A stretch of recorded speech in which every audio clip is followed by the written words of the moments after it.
Life after enlightenment. What happens to relationships? How does love work after spiritual awakening?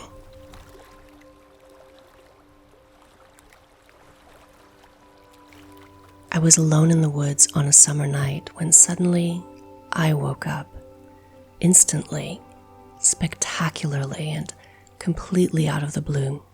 On the drive home the next morning, I was no longer the person my husband had married. I was no longer anyone.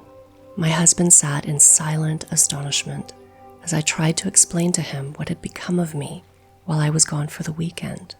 How do you tell your husband you're enlightened?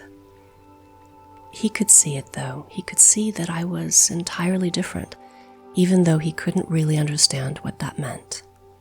When I started my relationship with him, I planted a seed, and this seed contained the blueprint for my end of our relationship, what I would grow into within the garden of this relationship. We do this with all our relationships, even though we're completely unaware of it. The seed has all kinds of information encoded within it.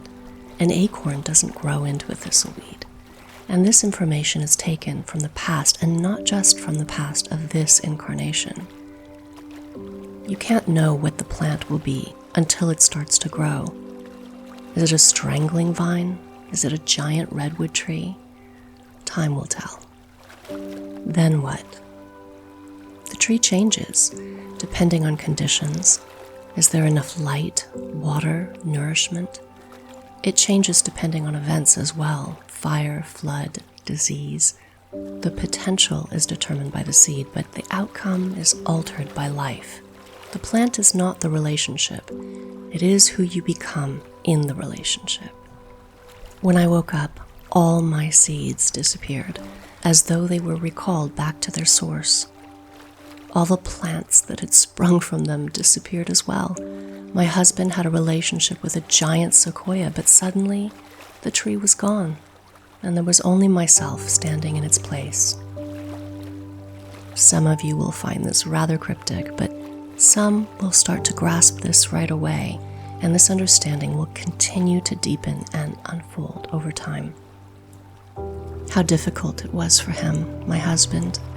He was married to this giant sequoia tree, and suddenly he was married to just me.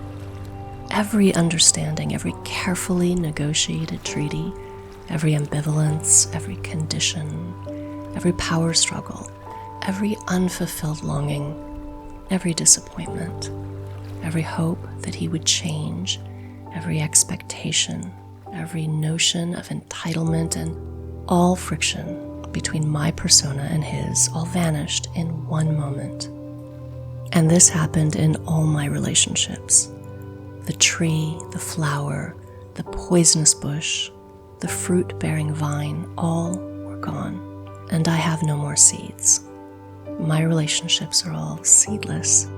It can be a bit perplexing for people because we're not accustomed to relating to others without this botanical representation of their karma, their persona, or our own for that matter. Can you enter into a relationship as just yourself, completely and eternally without precedence?